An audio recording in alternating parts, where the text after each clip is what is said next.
As Chancellor of the University, I declare this congregation open for the conferring of degrees by the authority of the Senate and of the Council.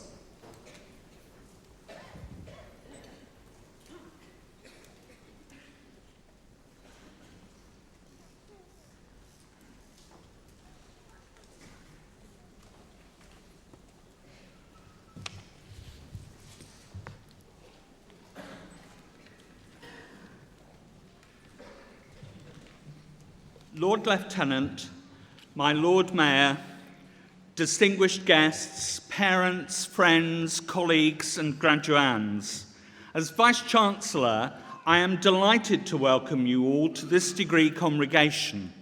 It is a celebration for postgraduates who constitute almost 50% of the university's student population, a feature that makes Leicester unique among UK universities, as we have a high proportion of students who study with us either on a part-time basis, on campus, or by distance learning. We hope you will remember this as a very special day for yourselves and your families, and that you will continue to follow the fortunes of your university that continues to enjoy considerable success in many national competitions. At the end of last year, we were shortlisted for a second time in 2 years for the title Institution of the Year. We were delighted when the Times Higher Education Supplements booklet on this competition commented, "Leicester may not be the most famous university in the UK, but by any measure, it is one of the best." This was a view shared by our students who completed the National Student Survey by placing us top among mainstream English universities who teach full-time students, and also placed 14 out of 19 departments in the survey in the top 10 university departments in the UK. One of the reasons for this success is the equal focus Leicester places on providing high-quality teaching and high-quality research. All our teaching is supported by leading-edge research. In the last year, Leicester researchers have discovered a gene that causes a distressing eye condition. They have unearthed an ancient curse tablet in an excavation conducted by the archaeology department in the city centre.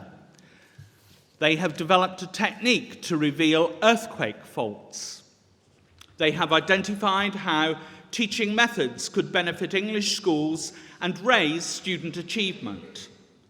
They have developed research on teaching in our centres of excellence for teaching and learning in genetics, geography, and physics education. And they have also established a lifelong learning network on behalf of higher education institutions throughout the East Midlands region, specially designed to develop and promote higher education among those sectors of the population who have traditionally not entered into the higher education community. These are just a few examples of the work that shapes our world. But to continue to develop such high-quality teaching and research requires excellent facilities. In the last 3 months, we have opened a new £25 million student hall of residence with state-of-the-art facilities for 581 students. We have completed a £6 million refurbishment of over 130 rooms and laboratories. And in November, we opened a £22 million building dedicated to biomedical research. All these projects have not only required government funding, but match funding from the university itself. This year, our largest project concerns the redevelopment of the university library. The project costs £27 million and will bring together excellent facilities for research and teaching, and will demonstrate that libraries, knowledge creation, and knowledge management are at the very heart of higher education. Such a project has involved us in systematic fundraising.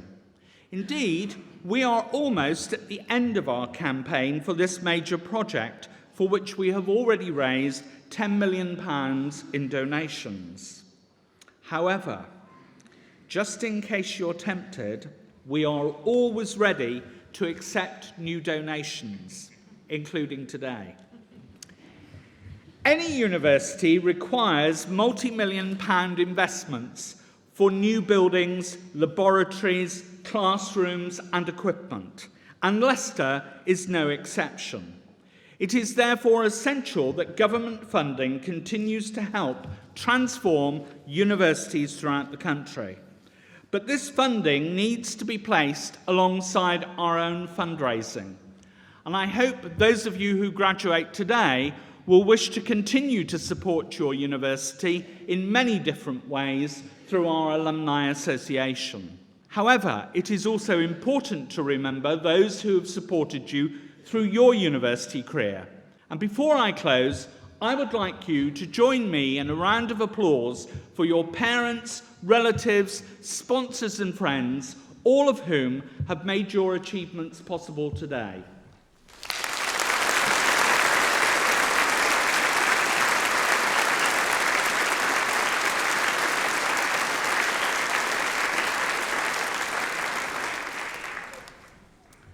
That's very good. I hope you continue to applaud your fellow graduates throughout the ceremony. At this stage, it just remains for me to offer my congratulations on the degrees you have been awarded and on all your many achievements, and just to say, have a splendid day and all good wishes to you in your future careers.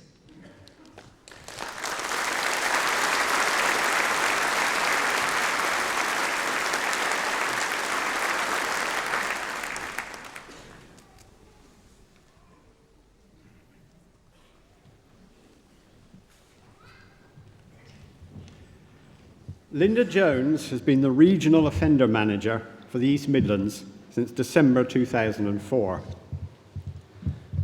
She is a local girl. She was born in Leicester, not a mile from where I'm speaking, was educated at Guthlaxton Upper School in Wigston, and graduated with a BA degree in Medieval and Modern History from University College London in 1972. She then returned to Leicester, where in 1974 she obtained a postgraduate diploma in social work from this university. Her course here included training as a probation officer. Linda Jones has spent her entire career in the criminal justice system, more than 30 years of it with the probation service. She first worked as a probation officer in Brixton, a baptism of fire if ever there was one, and then transferred to Northamptonshire, where she was promoted to senior probation officer. From there, she went to Suffolk as an assistant chief probation officer before returning to us in Leicestershire when she was appointed chief probation officer at a remarkably early age in 1988. She held this post for more than 16 years. The probation service, like the prison service, has a difficult job, caught between the proverbial rock and a hard place, between the social requirement to rehabilitate the offender, a rehabilitation which is often spurned, and the proper desire of the public for protection from crime, a desire which sometimes turns into a totally improper lust for vengeance. Vengeance has had no part in British law for 1,000 years or more, despite the efforts of some parts of the media. Vengeance is mine, I will repay, saith the Lord.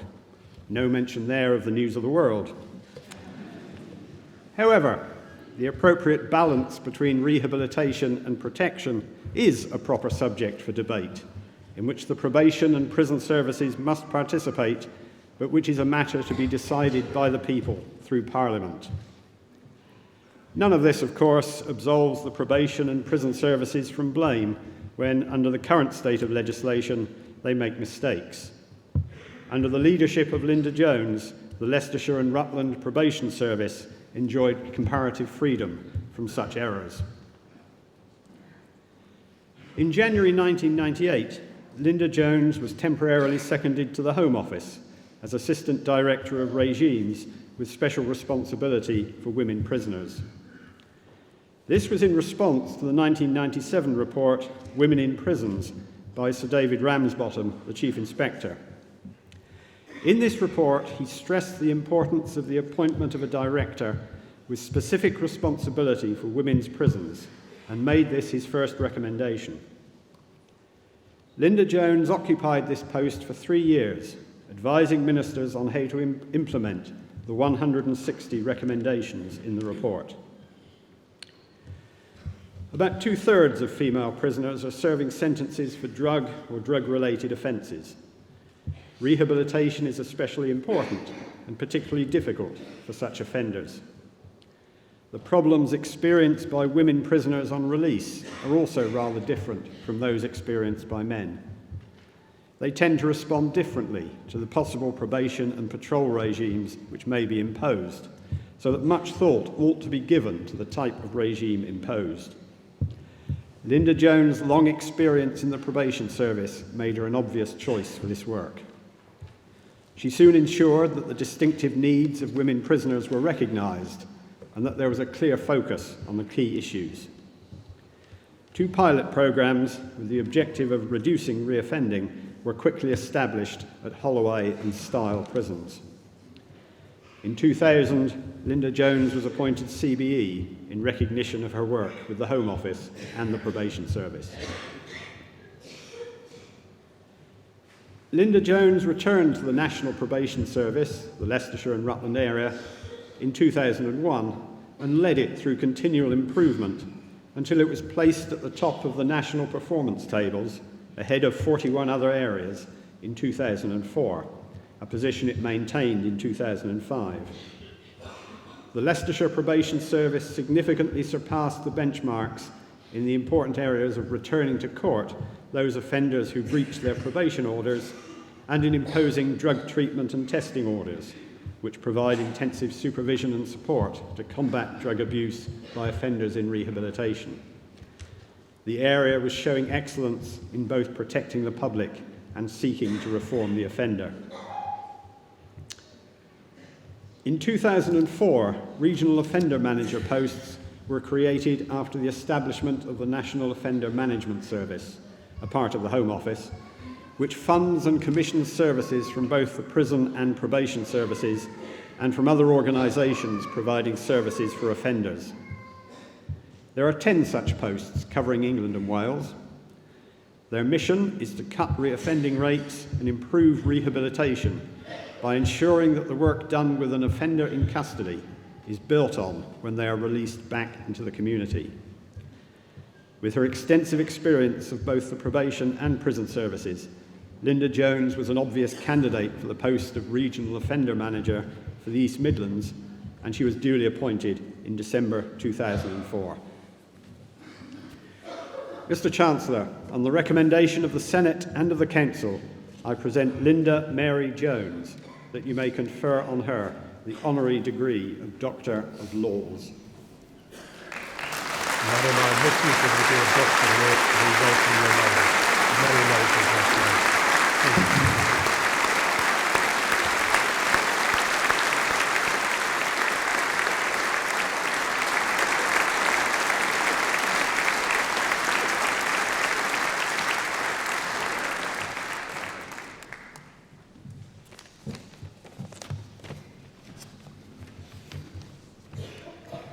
Chancellor, Vice-Chancellor, Pro-Vice-Chancellors, Pro-Chancellor, Lord Lieutenant, Lord Mayor and civic dignitaries, members of the University and fellow graduands.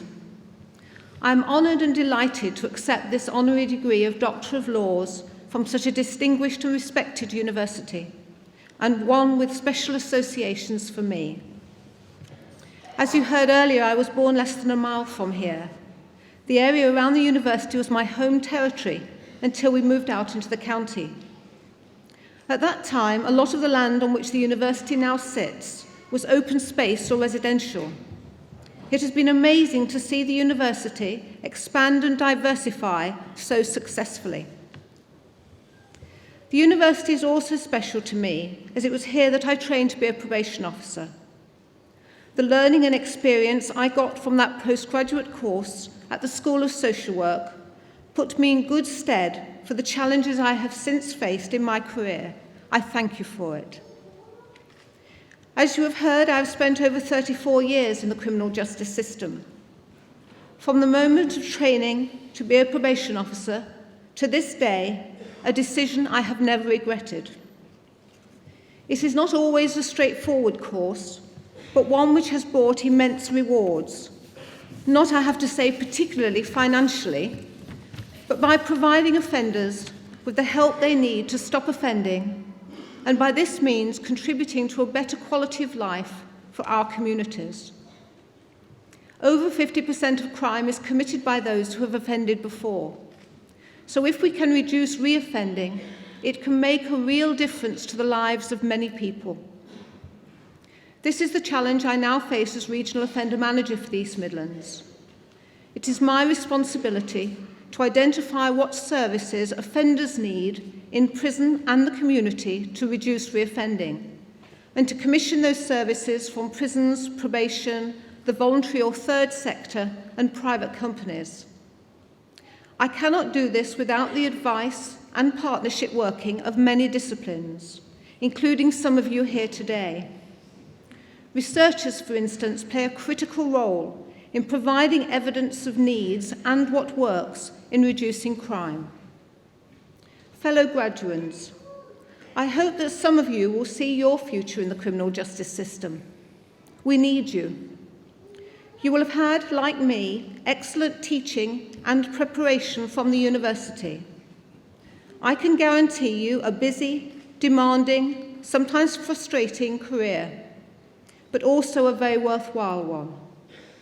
However, whatever paths you take, I congratulate you on your degrees today and wish you future success and satisfaction.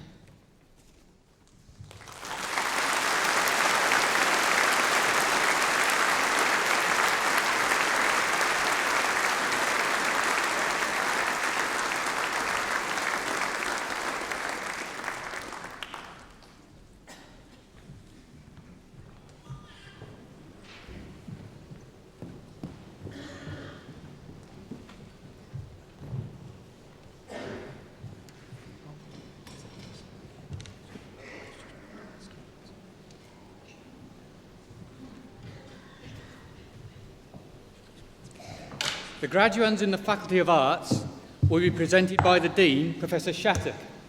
Will all graduands in the faculty please stand?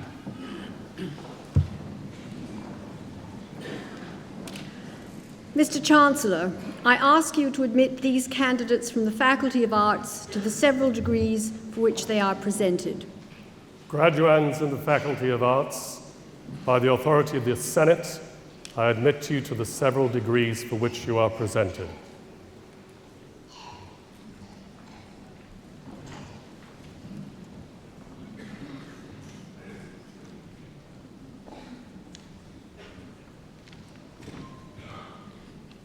For the degree of Doctor of Philosophy, Konstantinos Arvanitis.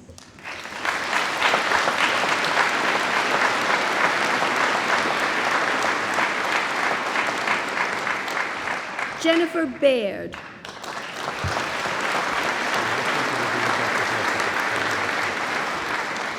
Lawrence Bathurst.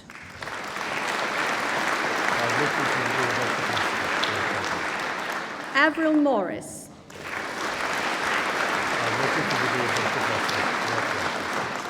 For the degree of Master of Arts in Archaeology and Heritage, Ian Clark.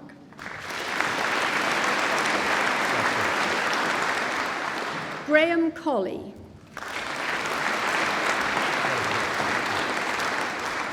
Julia Cushing.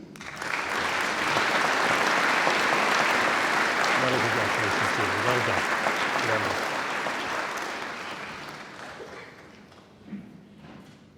Glyn Dodwell.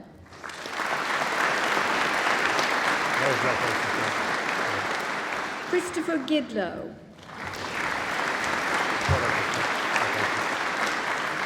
Peter Hill. Angela Wesley. Stephen Wilkie. For the degree of Master of Arts in Archaeology of Food, Alistair Hill.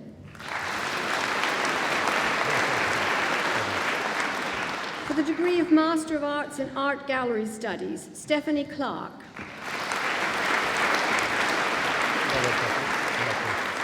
Hara Diath. For the degree of Master of Arts in English Literary Research, Danielle Benyon.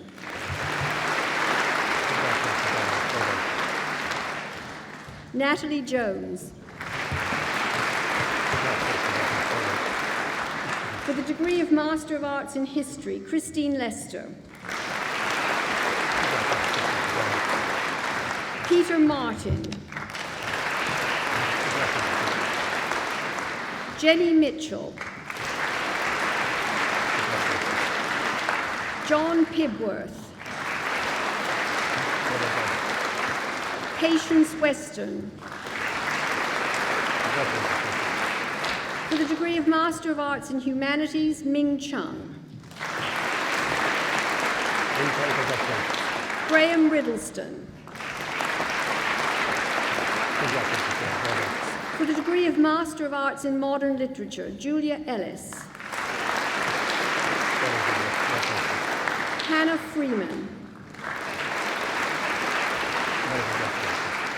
Winner of the G.S. Fraser Prize, Catherine Jones. Graham Matthews. Lucy Upton.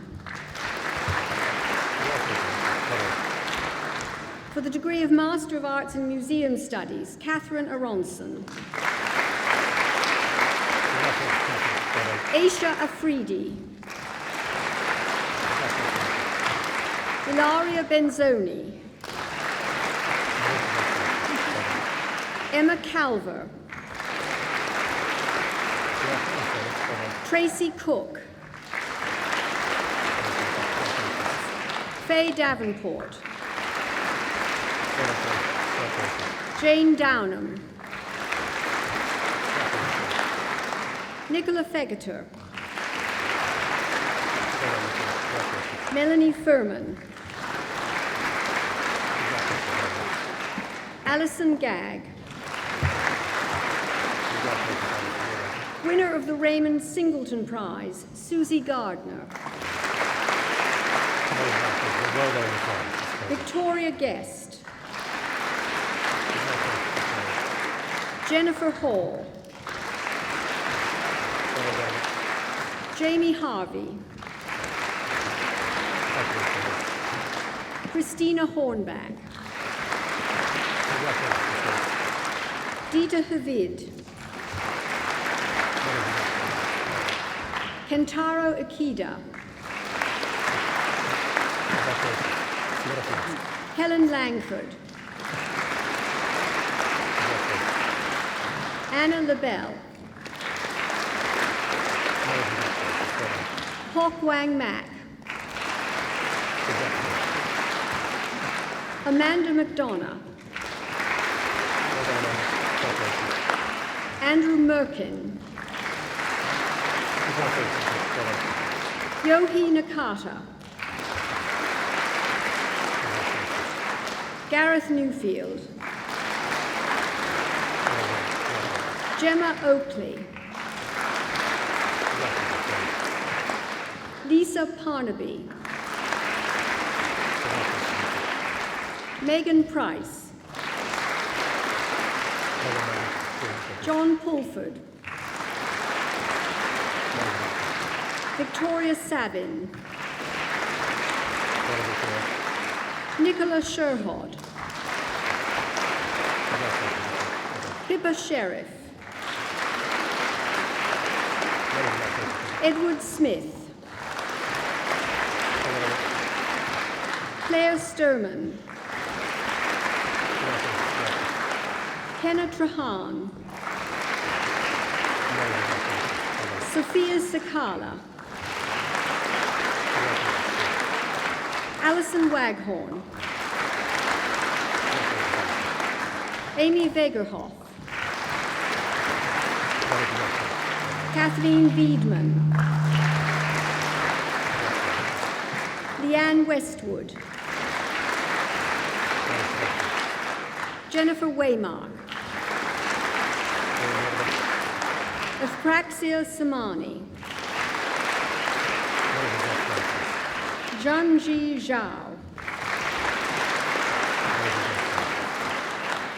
For the degree of Master of Arts in Professional Archaeological Practice, Liv Vanden Eend. For the degree of Master of Arts in Rome and its neighbours, Alexander Beban. Catherine Huntley. For the degree of Master of Arts in Victorian Studies, Amanda Branson. James Butler. Amber Jorgensen. Nazia Parveen. Joyga Uflas. Caroline Woolley.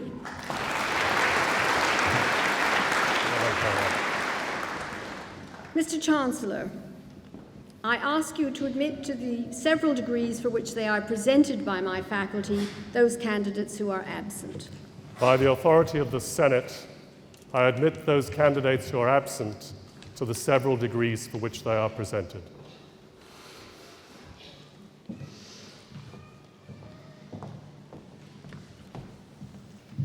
The graduands in the Faculty of Science will be presented by the Dean, Professor Hillman.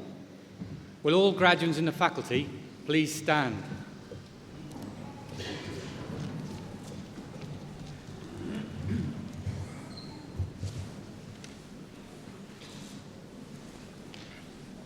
Mr. Chancellor, I ask you to admit these candidates from the Faculty of Science to the several degrees for which they are presented. Graduands in the Faculty of Science, by the authority of the Senate, I admit you to the several degrees for which you are presented.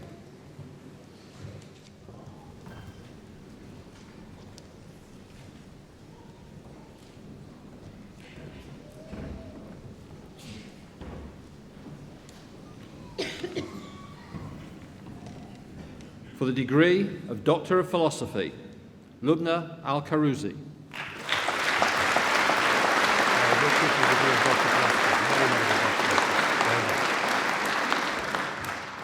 Deravaj Ayavu.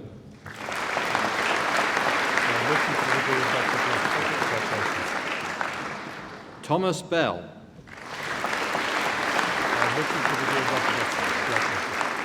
James Carpenter.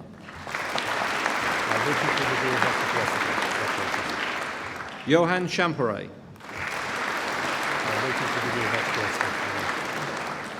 Salil Gunashekar.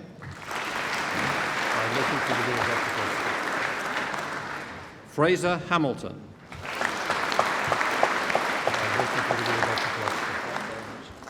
Claire Irving.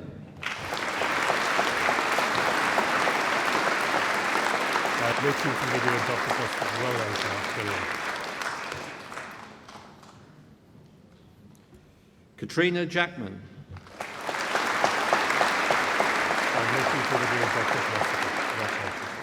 David Jones.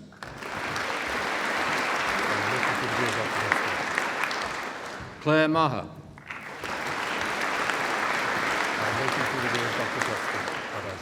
Paul McMillan.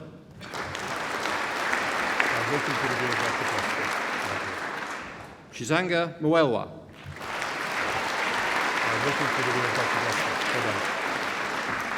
Graham Oliver.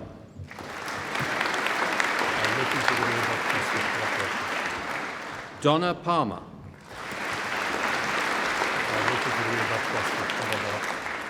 Keaton Patel.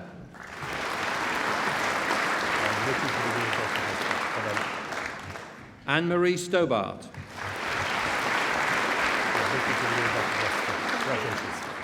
Richard White.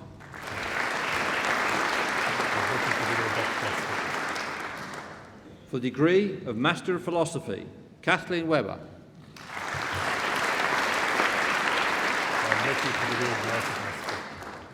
For the degree of Master of Science in Advanced Distributed Systems, Mohammed Hamouda.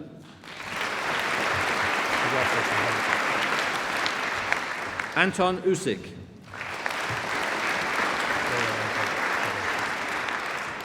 For the degree of Master of Science in Advanced Electrical and Electronic Engineering, Dengyu Dai.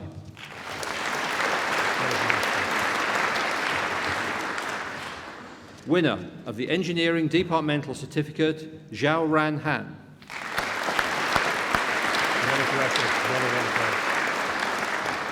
Ang Liu.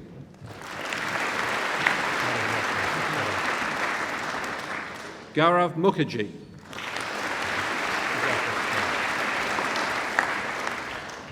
For the degree of Master of Science in Advanced Mechanical Engineering, Zhao Dong Ding.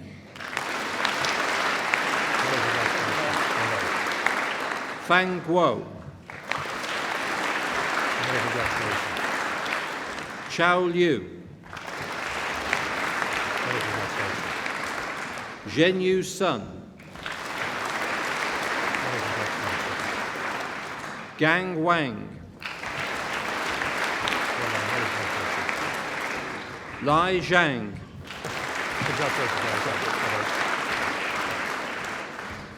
For the degree of Master of Science in Advanced Software Engineering, Yi Hong.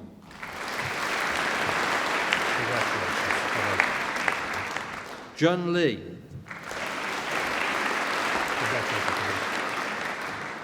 Rahul Nagar.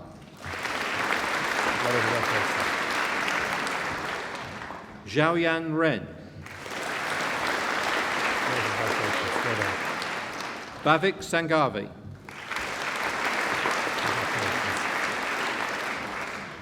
For the degree of Master of Science in Chemical Research, Green Chemistry, Jagjit Bachu.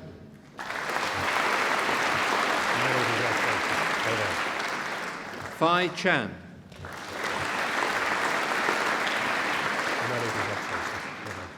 William Knowes. William Wise. For the degree of Master of Science in Embedded Systems and Control Engineering, Rodrigo Fernandez Matos.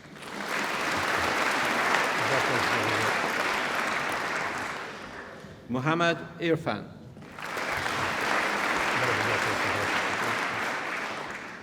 Saeed Naqvi. Naveed Riay.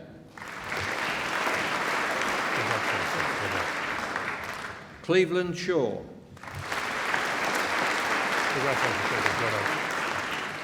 Raghuvir Sivakumar.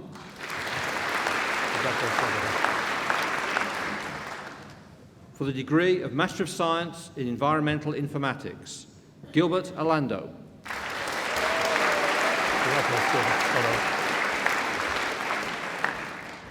Amid Darnell.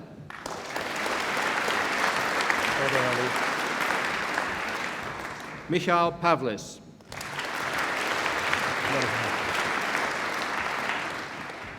For the degree of Master of Science in Financial Mathematics and Computation, Katerina Kiprianou. See you in the city. Theodoros Moshopoulos. Krishna Ramana.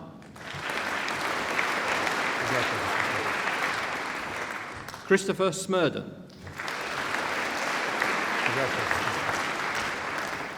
Stephen Upton.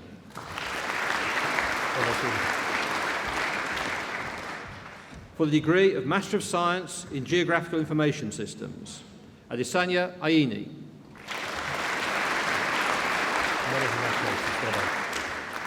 Bashar Dardal. Barry Evans.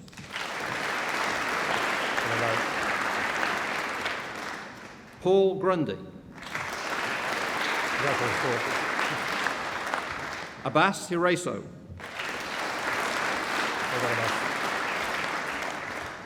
Olakunle Johnson. Noor Saeed. Nicholas Smith.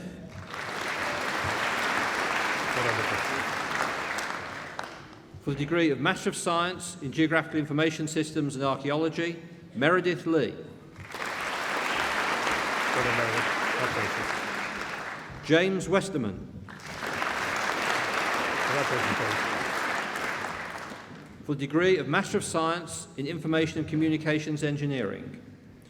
Winner of the Engineering Departmental Certificate, Shirley Akazreku.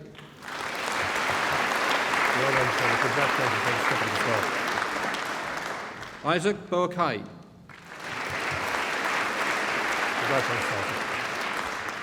Mikhail Paraskevopoulos.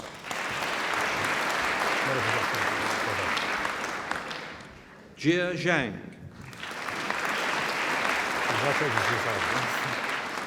Nan Zhang.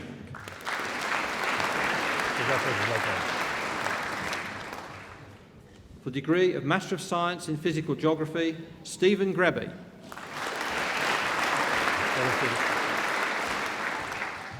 For the degree of Master of Science in Sustainable Management of Natural Resources, Abigail Diaz.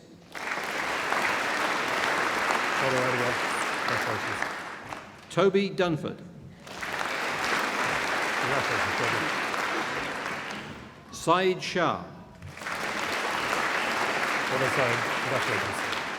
Ryan Toon.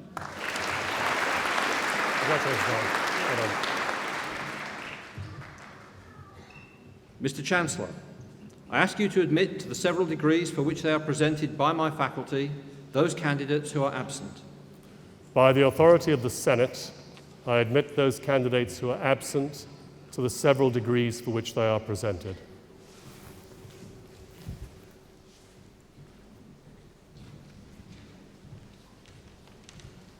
The graduands in the Faculty of Social Sciences will be presented by the Dean, Professor Jackson. Will all graduands in the faculty please stand?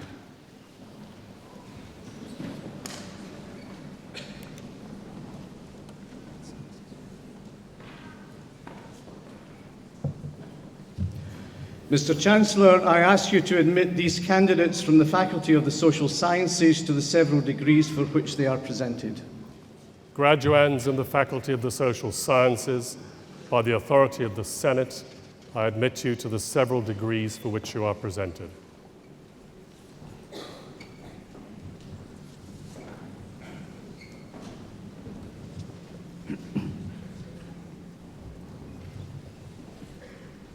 For the degree of Doctor of Philosophy, André Dijon. I admit you to the degree of Doctor of Philosophy. Congratulations, Ahmed Ibrahim. I admit you to the degree of Doctor of Philosophy. Congratulations. Mikhail Karoglu. I admit you to the degree of Doctor of Philosophy. Congratulations. Thomas Kibutu. I admit you to the degree of Doctor of Philosophy. Congratulations, Thomas. Vanessa McLaughlin. I admit you to the degree of Doctor of Philosophy. Claudia Pinheiro. I admit you to the degree of Doctor of Philosophy. Konstantinos Saltsis. I admit you to the degree of Doctor of Philosophy. For the degree of Master of Arts in Diplomatic Studies, Martin Akiga. Congratulations, Martin. Well done. Sarah Haley. Well done, Sarah. Richard Paul. Well done, congratulations. Well done. Coninos Salantis. Congratulations. For the degree of Master of Arts in Globalization and Communications, Gerta Jensen. Another congratulations, Gerta. Well done. Jeff Coe. Congratulations, Jeff. Chin Chin Lu. Another congratulations. Well done. Ying Bo Lu. Another congratulations. Well done. Nomalanga Moyo. Congratulations. You've got your fan club out here. Best MA Globalization and Communications Dissertation Prize, Thomas Pedersen. Well done, Thomas. Congratulations. Kui Yu Wang. Many congratulations. Winner of the Best MA Globalization Communications Student Performance Prize, Pei Jung Woo. Very well. Congratulations, Pei. For the degree of Master of Arts in International Relations and World Order, Anastasia Bukovala. Congratulations, Anastasia. Adam Johnson. Well done, Adam. Congratulations. Akinola Maija Ogbe. Well done, Akinola. Congratulations. Elola Ogunmola. Congratulations, well done. Matthew Thompson. Well done, Matthew. Congratulations. For the degree of Master of Arts in International Security Studies, Solveig Gibbsgard. Congratulations, Solveig. Richard Trigg. Well done, Richard. Congratulations. For the degree of Master of Arts in Mass Communications, Stacey Alfonso Mills. Congratulations, Stacey. Well done. Na An. Many congratulations. Jing Kai. Many congratulations. Shishi Cheng. Many congratulations. Jan Cheng. Congratulations. Joe Cheng. Many congratulations. Torrin Clark. Well done, congratulations. Kadeen Dan. Many congratulations. Well done. Choi Ying Du. Well done, Troy. Good. Congratulations. Sophia Edwards. Well done, Spy. Congratulations. Christina Estrada Jafali. Many congratulations. Well done. G Go. Congratulations, Hugo. Yi Fang Jen. Congratulations, Hugo. Augustina Greaves. Well done, Augustina. Louise Hart. Congratulations. Ji Jin. Many congratulations. Yiji Jin. Many congratulations. Yvonne Kalumo. Many congratulations. Elizabeth Carey. Well done, Elizabeth. Ji Lai. Many congratulations. Shi Lee. Many congratulations. Na Lin. Congratulations, Ali. Yin Liu. Many congratulations. E Chi Lu. Many congratulations. Jen Lu. Many congratulations. Faris Masauli. Many congratulations. Antonio Oliveri de Manuel. Well done, Antonio. Congratulations. Sabrina Ramnarini. Congratulations, Antonio. Ying Shen. Many congratulations, Hussein. Winner of the Media and Communication Best MA Mass Communications Dissertation Prize, Jai Liang Shi. Well done, John. Congratulations. Frank Swanson. Congratulations. Ya Tong Tang. Many congratulations. Hua Wei. Congratulations. Li He Wang. Many congratulations. Well done. Ying Che. Many congratulations. Jing Yang. Congratulations. Yan Yang. Congratulations. Well done. Jin Jiang. Congratulations. Well done. Shui Zhang. Congratulations. Well done. Yi Jiang, Kan Zhu, for the degree of Master of Arts in Social History, Maureen Cooper, Sharon North, Brian Rutherford,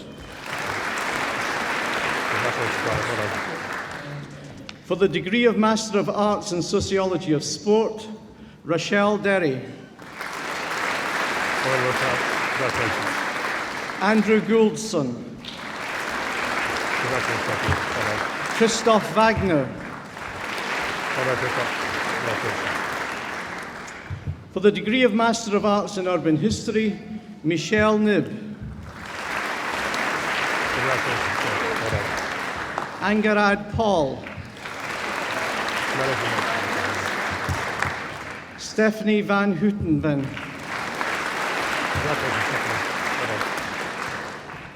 for the degree of Master of Science in Business Analysis and Finance, Chao Chi, Sho Yi Jin, Derek Ojera, Yi Jian Wei, Wen Yu Zhang,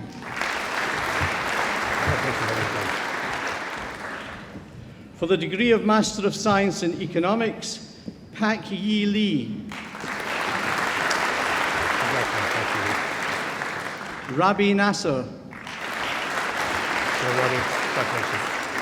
Temetope Ogun Bodedi, Daniel Opuku Aye Ampong,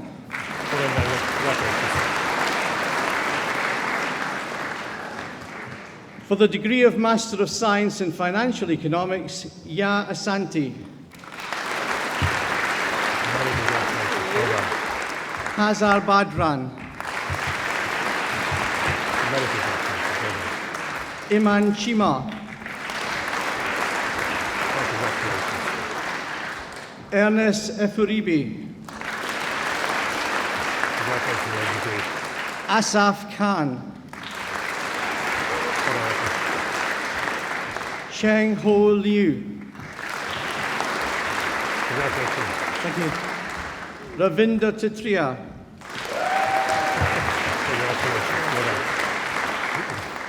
Hualin Wang, Ji Jiang,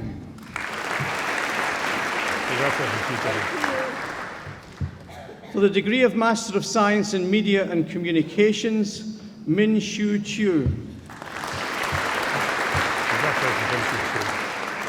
winner of the Best MSc Media and Communications Research Student Performance Prize, Juliet Cabello.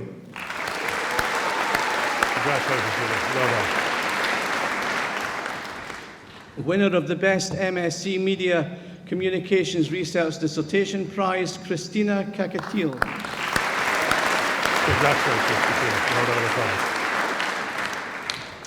For the degree of Master of Science in Political Research, Katie Gorman.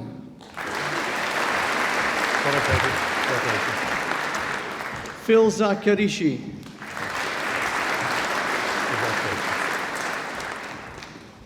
For the degree of Master of Science in Research and Human Geography, Jonathan Evans. Sophie Hadfield Hill. Keith Ruffles. Craig Weiwei.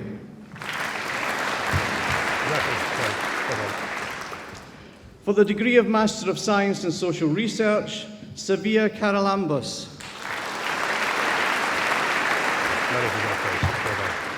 Lucy Comerford Park. Tim Furlong. Natasha Leahy. Stephen Miller. For the degree of Master of Science in Sociology of Sport, Greg Briggs. Ian Clark.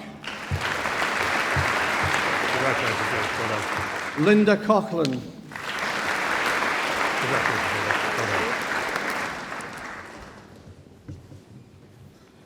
Mr. Chancellor, I ask you to admit to the several degrees for which they are presented by my faculty those candidates who are absent. By the authority of the Senate, I admit those candidates who are absent to the several degrees for which they are presented.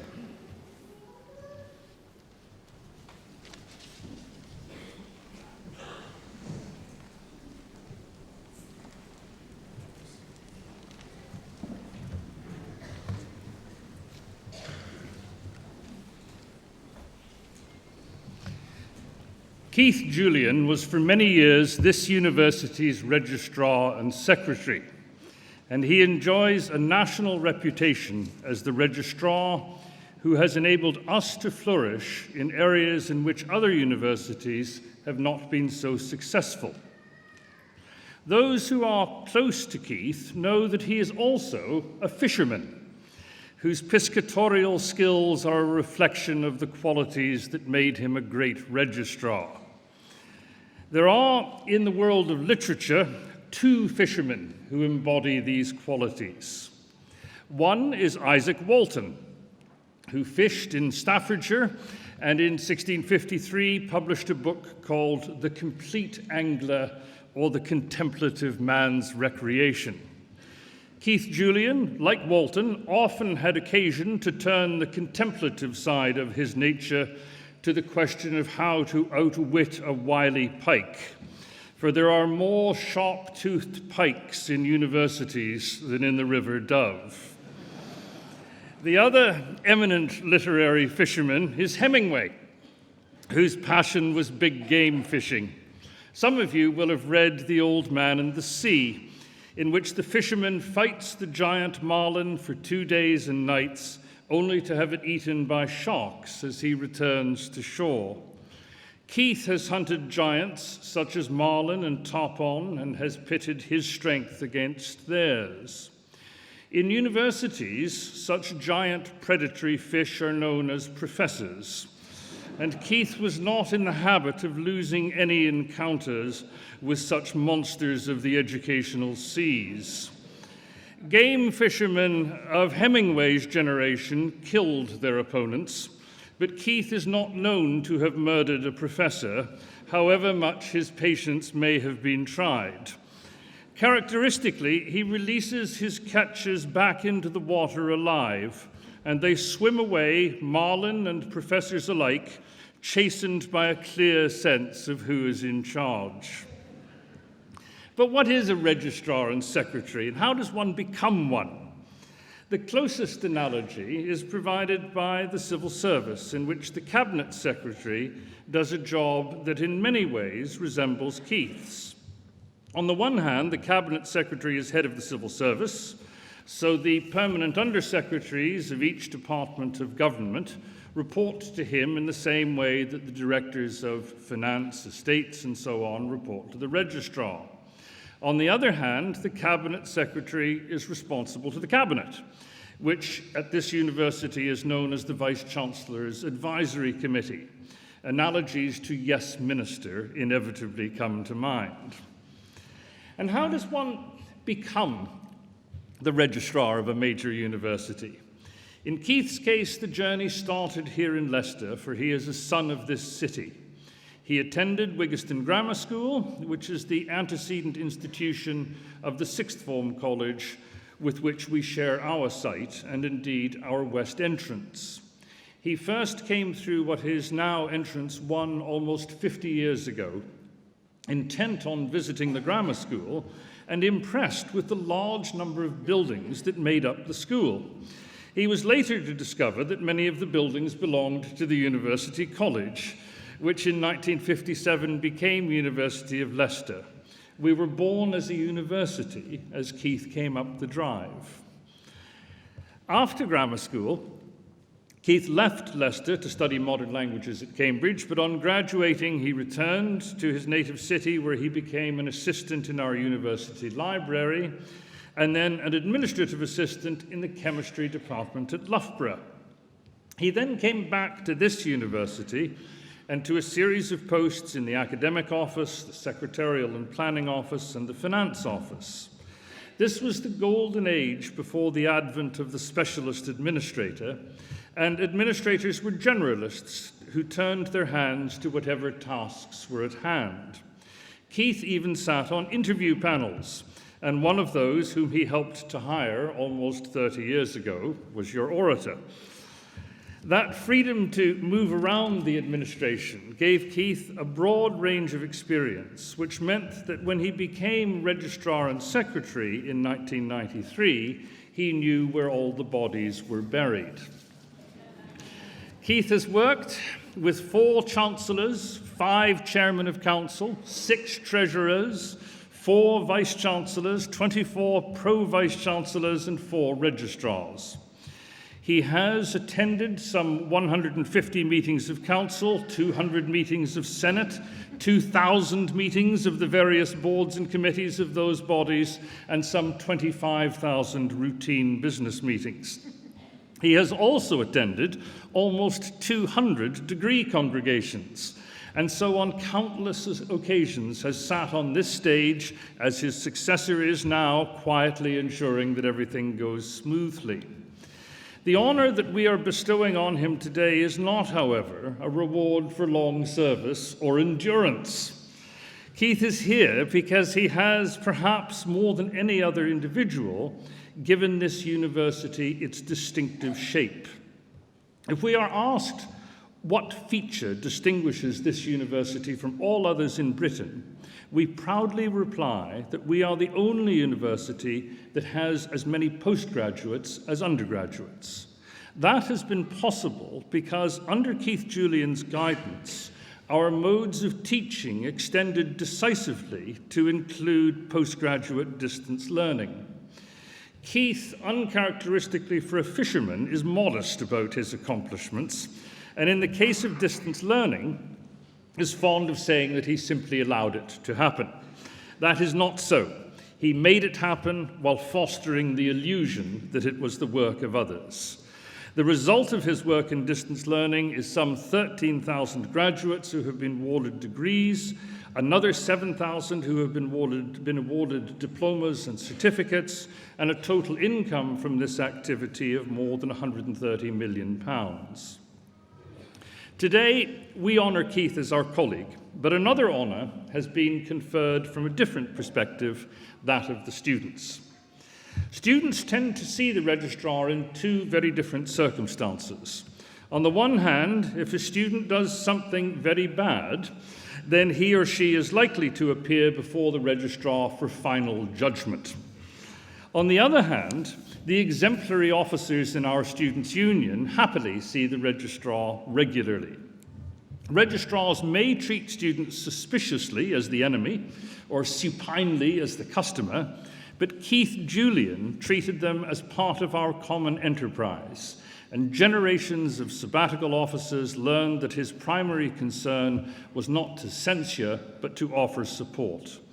In view of his years of imaginative commitment to our student body, the Students' Union decided to make Keith an honorary vice president. Only one honour from this university has been withheld, and we are about to remedy that gap in nature. Keith has watched some 60,000 students cross this stage to shake hands with the Chancellor or Vice-Chancellor and hear the applause of their friends, and now it is his turn to receive a degree from the University of Leicester. Mr. Chancellor, on the recommendation of the Senate and the Council, I present to you Keith John Julian, that you may confer upon him the degree of Doctor of Laws.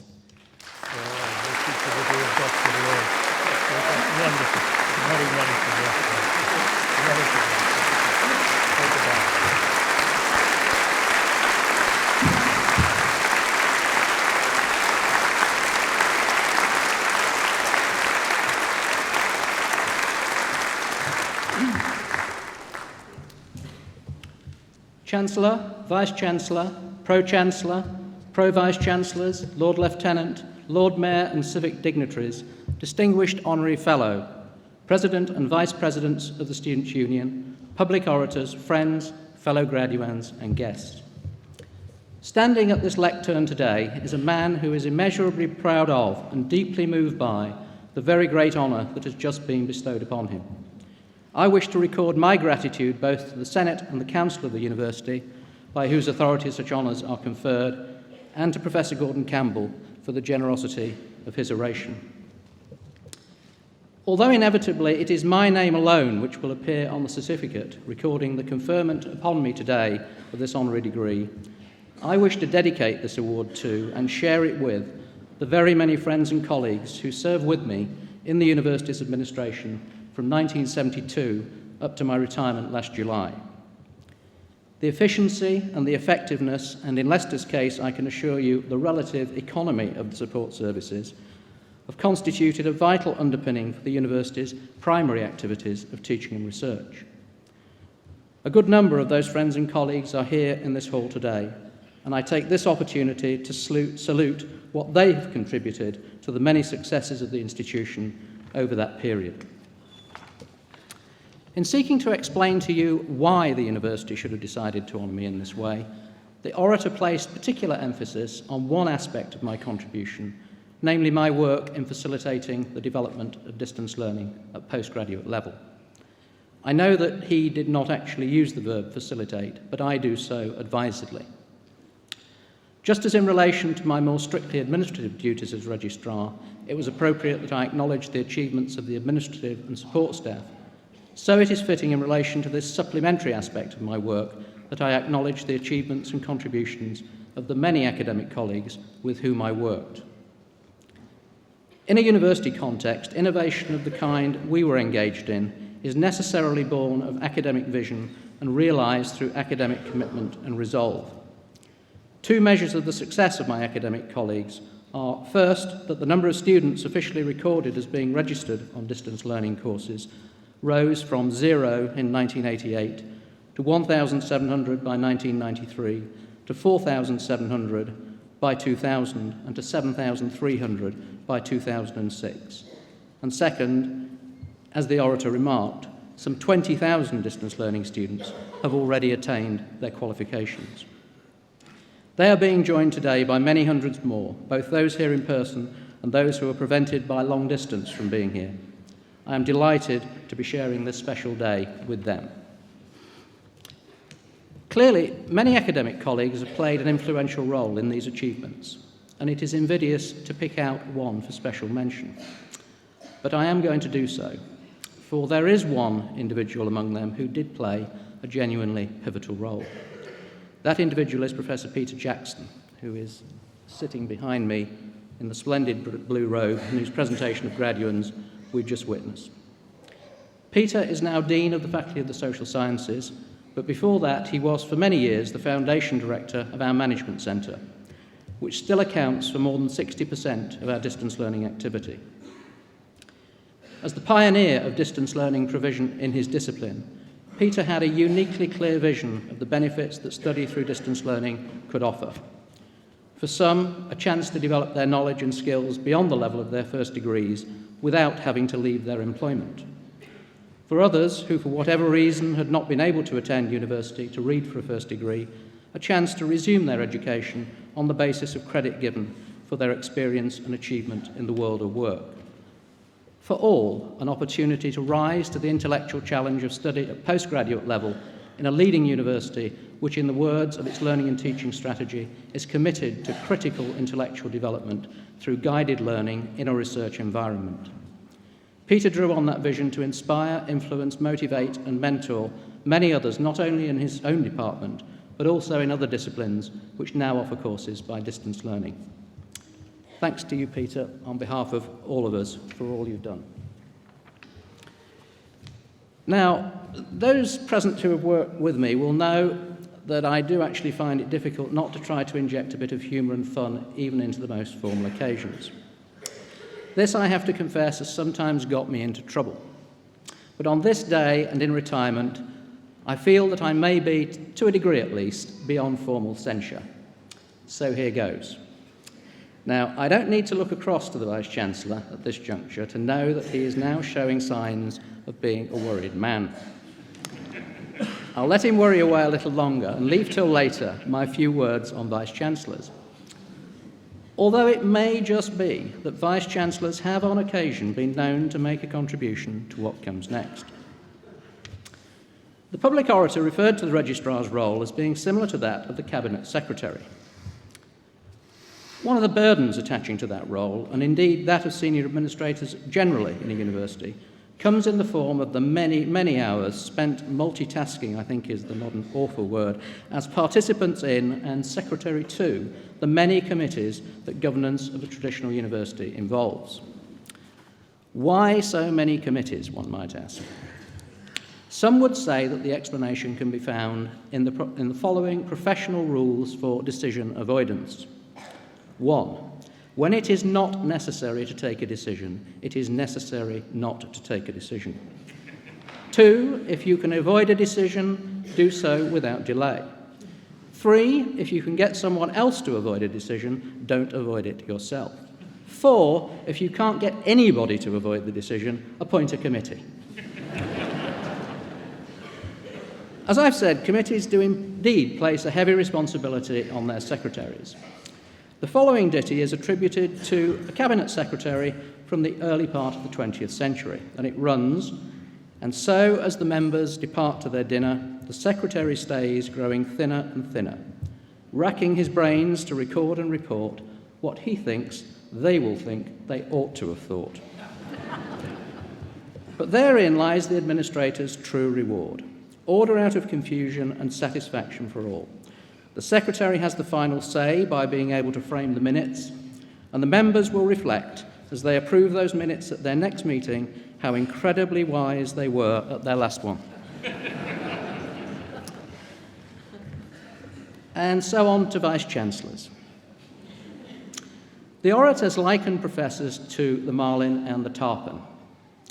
There lurks, however, in the Fielding Johnson building of the University of Leicester, an even more formidable quarry with which the Registrar has to grapple: the Vice-Chancellor, or, to maintain the piscatorial analogy, that ultimate predator, the great white shark.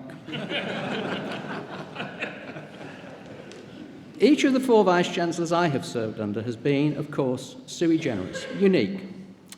Yet in certain respects they function similarly. Take, for example, the matter of the problematic letter or memo. Typically, they scribble in the top right-hand corner of a photocopy one of 4 sentences reflecting their initial evaluation of the relative intractability of the problem at hand. The first runs, "Keith, could we please have a word about this?" The second runs, "Keith, could you please suggest how I might respond to this?" The third, "Keith, could you please draft a reply for me to send?" And finally, "Registrar, over to you. Please deal with this as you see fit." Of course, the Registrar, just like Sir Humphrey in Yes Minister, prefers all of these formulations to the one which runs, "Herewith copies of the original letter and of the reply I have sent. Do you think there could be some legal repercussions?"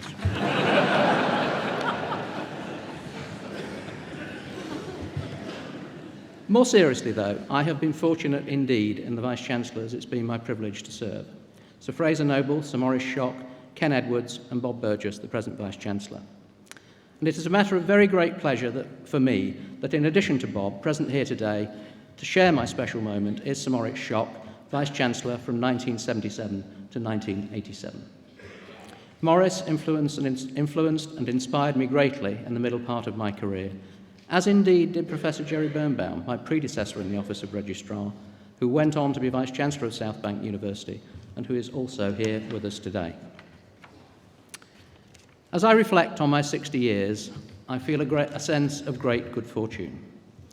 A rewarding career in a dynamic and respected institution, which I love and which continues to reciprocate, not least through this honorary degree and through my new honorary but active role in the Students' Union.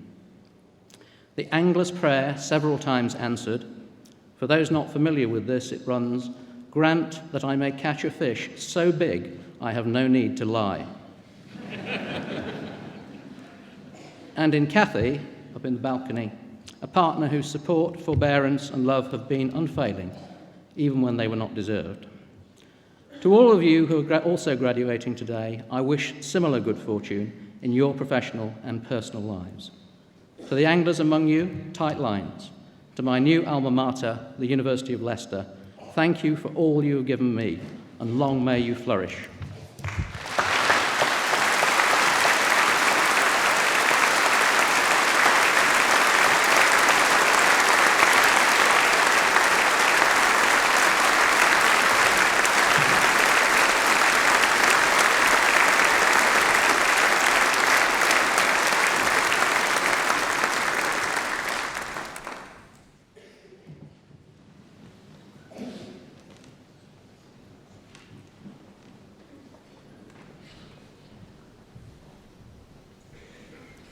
The graduands in the Faculty of Law will be presented by the Dean, Professor Clarkson. Will all graduands in the faculty please stand?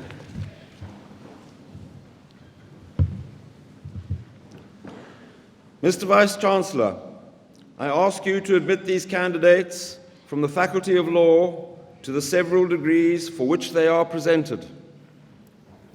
Graduands in the Faculty of Law, by the authority of the Senate, I admit you to the several degrees for which you are presented.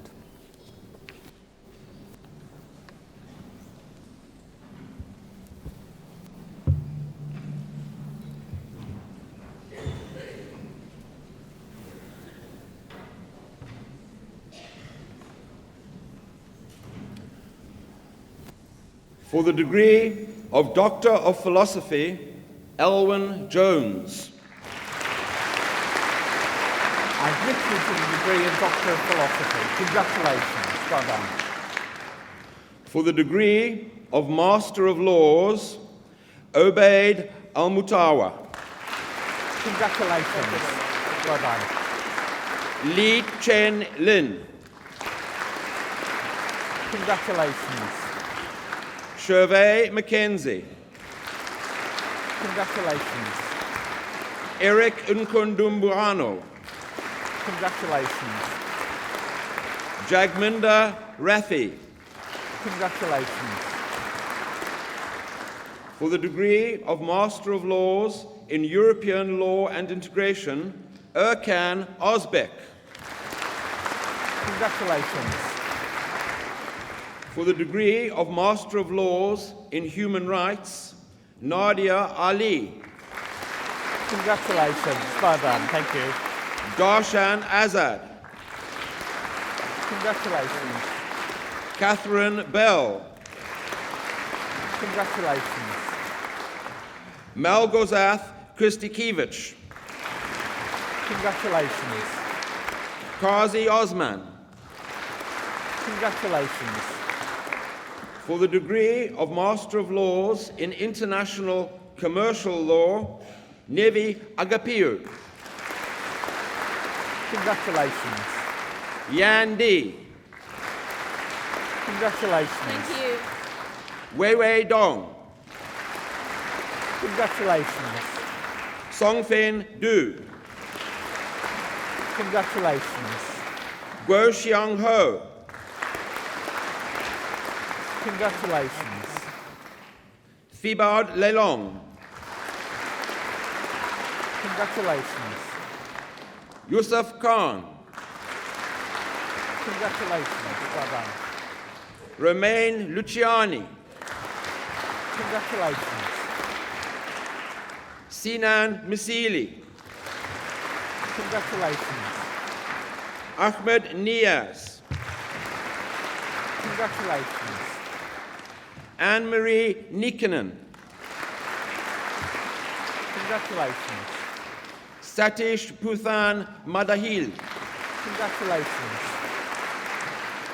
Nergis Tuna. Congratulations. Ran Wei. Congratulations.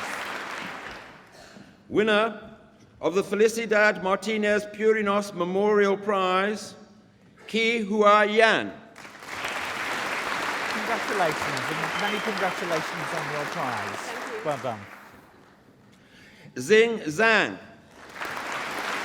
Congratulations. For the degree of Master of Laws in Public International Law, Melis Erdem. Congratulations. Well done. Mr. Vice-Chancellor, I ask you to admit to the several degrees for which they are presented by my faculty those candidates who are absent. By the authority of the Senate, I admit those candidates who are absent to the several degrees for which they are presented.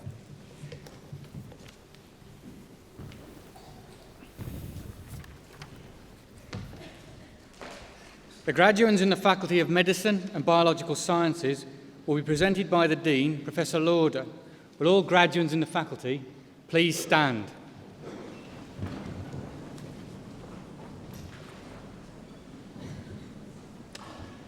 Mr. Vice-Chancellor, I ask you to admit these candidates from the Faculty of Medicine and Biological Sciences to the several degrees for which they are presented. Graduands in the Faculty of Medicine and Biological Sciences, by the authority of the Senate, I admit you to the several degrees for which you are presented.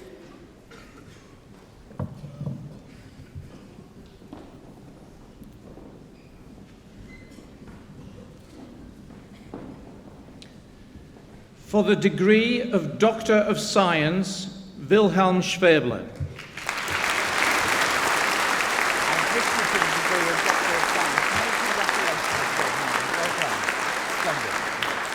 For the degree of Doctor of Medicine, Michael Berry.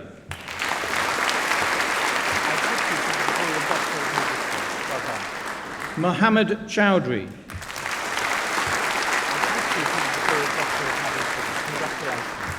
Catherine Gill.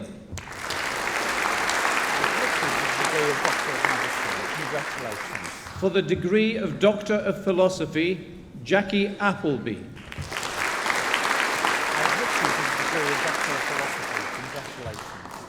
Colin Barker.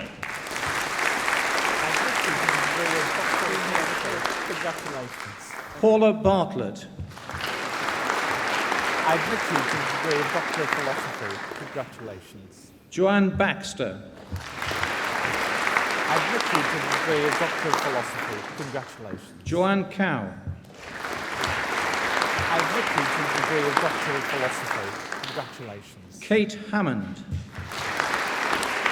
I admit you to the degree of Doctor of Philosophy. Congratulations. Wayne Heaselgrave.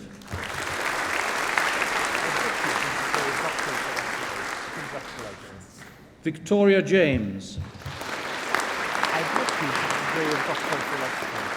Congratulations. Thank you. Claire Lawrence. I admit you to the degree of Doctor of Philosophy. Congratulations. Well done. Kirsty Lightbody. I admit you to the degree of Doctor of Philosophy. Congratulations. Robert Mason. I admit you to the degree of Doctor of Philosophy. Congratulations.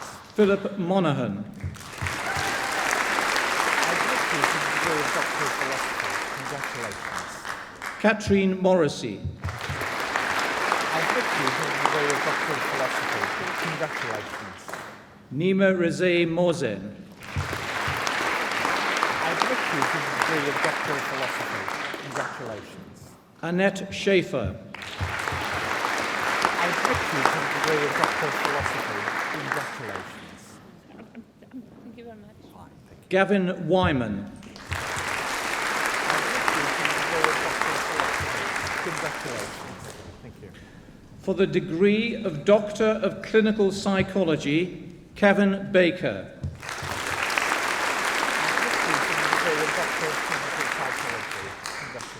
Louise Burkett Swan.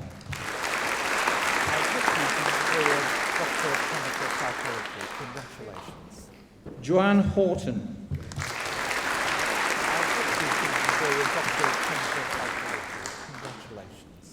Matilda Moffat.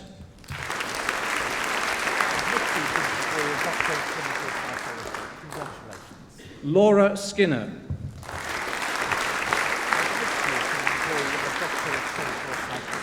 Congratulations. Melanie Smart. degree of Doctor of Clinical Psychology. Congratulations.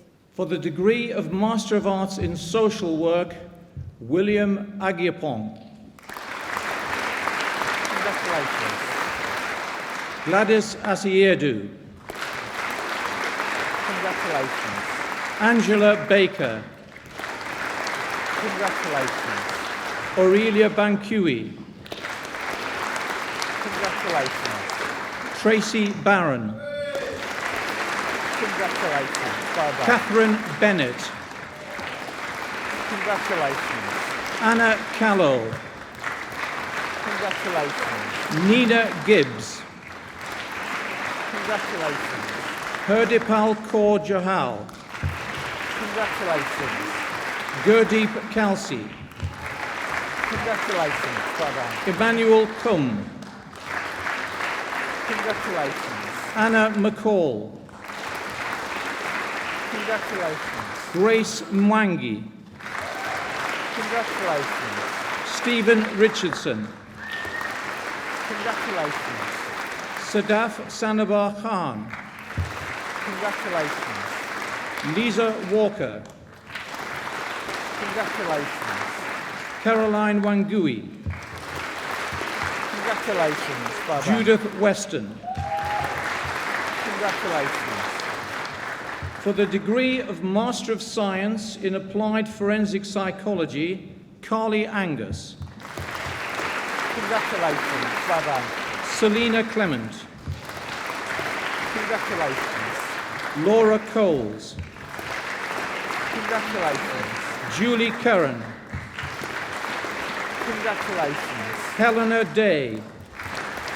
Congratulations. Rachel Dolan. Congratulations. Zoe Elkington. Congratulations. Leonie Geisler. Congratulations. Claire Goodwin. Congratulations. Madeline Hamilton. Congratulations. Beverly Harris. Congratulations. Fung Ko. Congratulations. Claire Lee. Congratulations. Laura McCafferty. Congratulations. Sean McGoldrick. Congratulations. Thank you. Patricia McNulty. Congratulations. Claire Mitchell. Congratulations. Jodie Page. Congratulations. Kate Parker. Congratulations. Katie Rogers. Congratulations. Victoria Snell. Congratulations. For the degree of Master of Science in Assessment and Treatment of Sex Offenders, Joanna Faulkner. Congratulations. Well done. Kerry Williams. Congratulations. For the degree of Master of Science in Bioinformatics, winner of the AstraZeneca Prize for Best Project, Maria Keys. Congratulations and well done on your prize. Winner of the Novartis Prize for Best Overall Student, Ed Schwalber. Congratulations and well done on your prize. Winner of the AstraZeneca Prize for Best Project, Richard Stark. Congratulations and well done on your prize.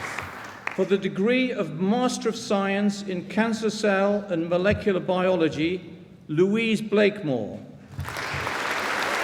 Congratulations, well done. Francine Bray. Congratulations. Stacey Coleman. Congratulations. Edward Duca. Congratulations. Catherine Rees. Congratulations. Pavaba Savaya. Congratulations. Suzanne Stride. Congratulations. Christopher Thorne. Congratulations. Sarabhinath Valath. Congratulations. For the degree of Master of Science in Forensic and Legal Psychology, Daniel Kettridge. Congratulations. For the degree of Master of Science in Forensic Psychology, Andrew Brownsell. Congratulations. Sarah Henfrey. Congratulations. Rosie Lewis. Congratulations. Anna Markham. Congratulations. Hayley Nixon. Congratulations. Natalie Stack. Congratulations. Alexandra Taylor. Congratulations. Kelly Westerberg. Congratulations. Thank you. Claire Whitehead. Congratulations. Catherine Worth. Congratulations. For the degree of Master of Science in Health Services Research, Emma Angle. Congratulations. For the degree of Master of Science in Medical Statistics, Alison Donald. Congratulations. Trevor Hill. Congratulations. Rupa Makhecha. Congratulations. Thank you. Sonali Patel. Congratulations. Philip Perry. Congratulations. Laura Pike. Congratulations. Fabani Sibanda. Congratulations. Benjamin Taylor. Congratulations. Jane Temple. Congratulations. Fiona Warren. Congratulations. Thank you. For the degree of Master of Science in Molecular Genetics, Mohammed Al-Sayeg. Congratulations. Somaduta Barat. Congratulations. Eric Berkowitz. Congratulations. Medina Kara. Congratulations. Mobima Karicha. Congratulations. Pradipta Mandal. Congratulations. Ran Ren. Congratulations. Shika Sharma. Congratulations. Shweta Singh. Congratulations. Takahiro Tezuka. Congratulations. For the degree of Master of Science in Molecular Pathology and Toxicology, Lena Chen. Congratulations. Thank you. Huang Huang. Congratulations. Nur En Salihen. Congratulations. Thank you. Hao Wang. Congratulations. For the degree of Master of Science in Occupational Psychology, Richard Brown. Congratulations.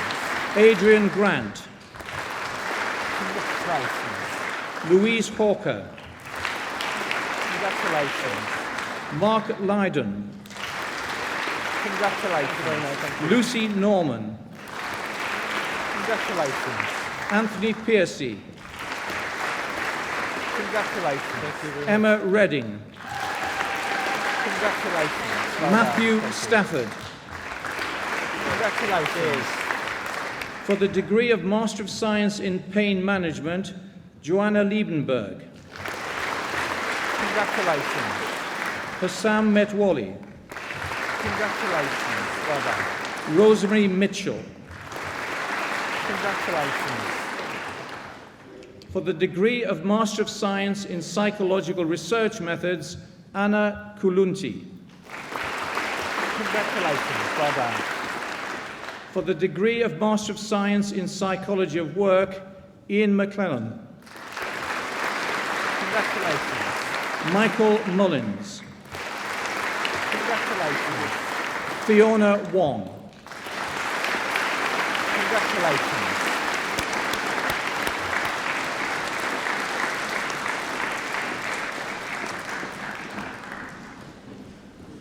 Mr. Vice-Chancellor, I ask you to admit to the several degrees for which they are presented by my faculty those candidates who are absent.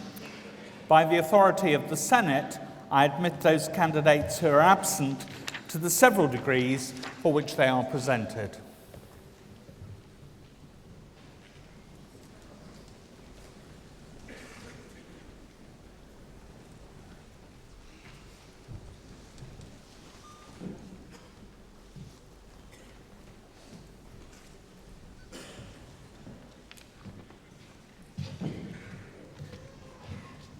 Vice-Chancellor, Lord Lieutenant, my Lord Mayor, distinguished honorands, fellow guests, ladies and gentlemen.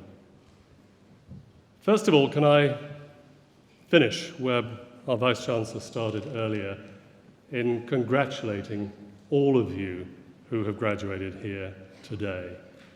Regardless of your discipline, of your level of degree, your home, your age, what you'll do next, what the future holds for you, you have all today achieved a major milestone in your lives and careers. And we're delighted that you chose, and I use that word deliberately, that you chose the University of Leicester to help you to that milestone.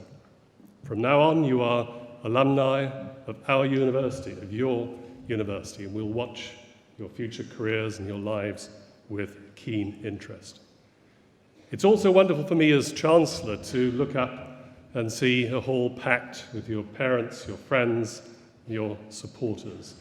And I know that they're anxious to also congratulate you themselves and to begin something of a celebration. So I will treat you exactly the same way that Henry VIII treated his wives. I will not keep you long. But first, can I take this opportunity to salute our two new honorary graduates, Linda Jones and Keith Julian. I know on behalf not only of my colleagues in the university, but all our senior guests from the city and the county of Leicester, what a great pride and pleasure we take when we are able to honour two of our own, as it were, a son and a daughter of this city. And it's been a particular privilege and a pleasure for me personally to be able to award both of you your degrees here today. Linda's selfless service to this community and to others in the United Kingdom is something of an example to each and every one of us here in this hall today. Keith needs no further introduction from me. You know him as well as I do. But can I just say, Keith, we miss you, and it's been a privilege to be able to give you this honour here this morning. I have to say that since I arrived here as Chancellor, I probably have had the privilege of presenting maybe half a dozen or a dozen honorary degrees. None have given me quite as much pleasure as these this morning. However, can I now return to you, the graduating class of 2007? And can I say, as I look out in this packed hall, how wonderful it is to see so many of you from countries literally all over the world. You have come far. But perhaps, on this occasion, I have travelled slightly further. It is barely 36 hours since I climbed off a 747 from New Zealand, where I'd had the great pleasure of a month in that wonderful country with my wife. So if, like all chancellors, I appear to be slightly tottering at this stage and a bit aged, it isn't age, it's actually the jet lag beginning to set in. I fear for the afternoon ceremony today. I mention New Zealand because while we were in Auckland, I paid a visit to the University of Auckland, also a wonderful campus like Leicester. And as one does, I rounded a corner of a building and bumped into a close friend in the physics department at Imperial College. Small world. That day, by the way, we were basking in the warm sunshine of subtropical North Island, New Zealand, a far cry from the freezing winter here in Leicester today. Flying back via Singapore, I then found myself, as one does, in a seat immediately adjacent to the recently retired Dean of Science from the National University of Singapore, a very old friend with whom I'd put a major project together in that university almost 10 years ago now. So in thinking about what to say today, I couldn't fail but be struck by, very obviously, the international nature of the world of higher education today. By the manner in which wherever I travel, it was Shanghai and Tokyo just before Christmas, it'll be Dubai in a couple of weeks' time. In whichever country I travel to, the universities of that country, as does Leicester in this country, play an increasingly pivotal and critical role in the social and the economic fabric of the nation. So as I look across this great hall today, I meant exactly what I said earlier, that we at Leicester recognise quite clearly that whilst we have standards and we seek to increase them by year, you also, as students, have choices. The world of higher education today is very much your oyster, and that so many of you have come from outside our shores or have studied using distance learning packages beyond our shores is a source of great pleasure. We take it as a tremendous compliment, both to us and, of course, to our own good sense.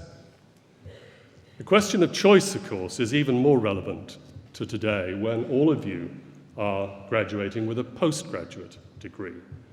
One might regard perhaps a first degree as a rite of passage, almost automatic in many nations, but a postgraduate qualification is very much a personal decision and a commitment that you make, especially in the case of many of you who are already advanced in your careers and, of course, seeking to take those careers even further forward. That's why I'm so genuinely pleased that you chose Leicester, and I'm sure that in turn you will agree that you made a very wise choice indeed. We'll watch you, this class of 2007, with keen interest as the years go by. You head off with increased confidence, better equipped for that next phase of your careers in that wide world I was referring to.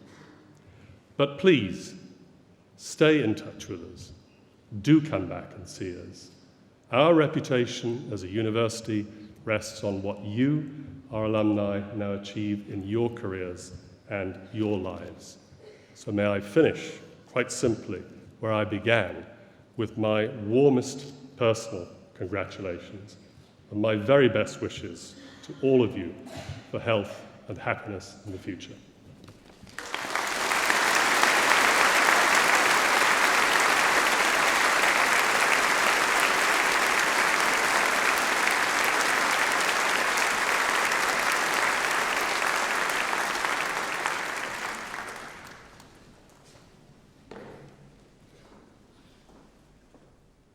I now declare this congregation closed.